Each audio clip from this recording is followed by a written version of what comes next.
Friends, আপনার Facebook account যদি অন্য কারো মোবাইল বা কম্পিউটারে লগ ইন করা থাকে, তাহলে তার কাছে না গিয়ে কীভাবে তার মোবাইল বা কম্পিউটার থেকে আপনার ফেসবুক অ্যাকাউন্ট লগ আউট করবেন। ফ্রেন্ডস, আমি এই ভিডিওতে দুটো দেখাচ্ছি, কীভাবে আপনি আপনার ফেসবুক অ্যাকাউন্টের পাসওয়ার্ড চেঞ্জ করবেন এবং কীভাবে আপনি আপনার Facebook account log out all drive করবেন। তো ফ্রেন্ডস, ভিডিওটি ভালো লাগলে ভিডিওটি লাইক করবেন আর চ্যানেলে নতুন হলে চ্যানেলটি সাবস্ক্রাইব করবেন। তো চলুন ভিডিও শুরু করা যাক। তো ফেসবুক অ্যাকাউন্টের পাসওয়ার্ড চেঞ্জ করার জন্য আর Facebook account log out all drive করার জন্য আপনাকে ফেসবুকে আসতে হবে। ফেসবুকে আসার পর একদম উপরে ডান দিকে দেখুন একটা 3 লাইন আছে, আপনাকে 3 লাইনে ক্লিক করতে হবে। আপনার এখানে প্রোফাইল লোগো থাকতে পারে, যদি আপনার এখানে প্রোফাইল লোগো থাকে তাহলে আপনি প্রোফাইল লোগোতে ক্লিক করবেন। এবার এখানে আপনাকে স্ক্রল ডাউন করে নিচে আসতে হবে। এখানে দেখুন একটা অপশন আছে সেটিং অ্যান্ড প্রাইভেসি। এবার আপনাকে সেটিং অ্যান্ড প্রাইভেসিতে ক্লিক করতে হবে। সেটিং অ্যান্ড প্রাইভেসিতে ক্লিক করার পর সেটিং অ্যান্ড প্রাইভেসির নিচে দেখুন একটা অপশন আছে সেটিং। এবার আপনাকে সেটিংয়ে ক্লিক করতে হবে। ফ্রেন্ডস, এখানে এত কিছু করার দরকার নেই। আপনি যদি এখানে আসার পর এখানে একদম উপরে ডান দিকে সেটিং আইকনে ক্লিক করেন, তবুও কিন্তু সেম পেজ ওপেন হবে। দেখুন সেম পেজ ওপেন হয়েছে। ফ্রেন্ডস, আগে কিন্তু ফেসবুক অ্যাকাউন্টের পাসওয়ার্ড চেঞ্জ করার অপশন এখানেই ছিল।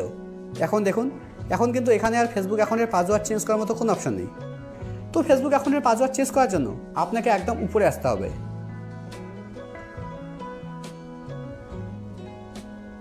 উপরে আসার পর একদম উপরের দিকে দেখুন একটা বক্স আছে।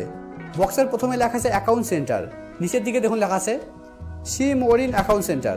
আপনাকে এই সি মোর ইন অ্যাকাউন্ট সেন্টারের উপরে ক্লিক করতে হবে। সি মোর ইন অ্যাকাউন্ট সেন্টারের উপরে ক্লিক করার পর এখানে নিচের দিকে দেখুন একটা অপশন আছে পাসওয়ার্ড অ্যান্ড সিকিউরিটি।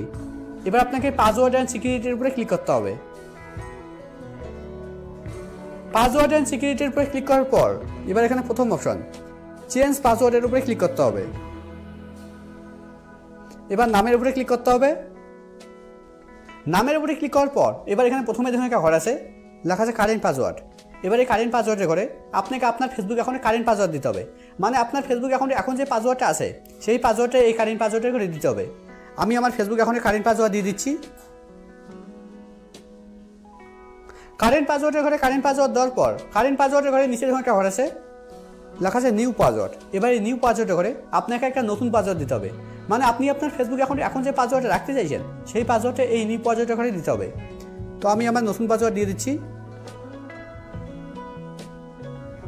নিউ পাসওয়ার্ডের ঘরে নতুন পাসওয়ার্ড দেওয়ার পর নিউ পাসওয়ার্ডের ঘরে নিচে দেখুন একটা ঘর আছে, লেখা আছে রিটাইপ নিউ পাসওয়ার্ড। এবারে রিটাইপ নিউ পাসওয়ার্ডের ঘরে নতুন পাসওয়ার্ডটা আবার দিতে হবে।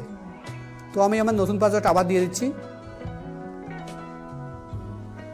পাসওয়ার্ডের ঘরে পাসওয়ার্ড দেওয়ার পর এবার এখানে নিচের দিকে দেখুন একটা টিক দেওয়া আছে। আপনার যদি এখানে টিক দেওয়া না থাকে তাহলে এখানে ক্লিক করে আপনি এই ঘরে টিক দিয়ে দেবেন। এখানে টিক দেওয়া থাকলে কী হবে, আপনার ফেসবুক অ্যাকাউন্টের পাসওয়ার্ড চেঞ্জ হওয়ার সঙ্গে সঙ্গে আপনার ফেসবুক অ্যাকাউন্ট মোবাইল বা কম্পিউটার লগ ইন করা আছে সবগুলো মোবাইল বা কম্পিউটার থেকে লগ আউট হয়ে যাবে। এবার নিচের দিকে দেখুন একটা অপশন আছে চেঞ্জ পাসওয়ার্ড। এবার আপনাকে চেঞ্জ পাসওয়ার্ডের উপরে ক্লিক করতে হবে। দেখুন আমার ফেসবুক অ্যাকাউন্টের পাসওয়ার্ড চেঞ্জ হয়ে গেছে এবং আমার Facebook account log out all drive হয়ে গেছে।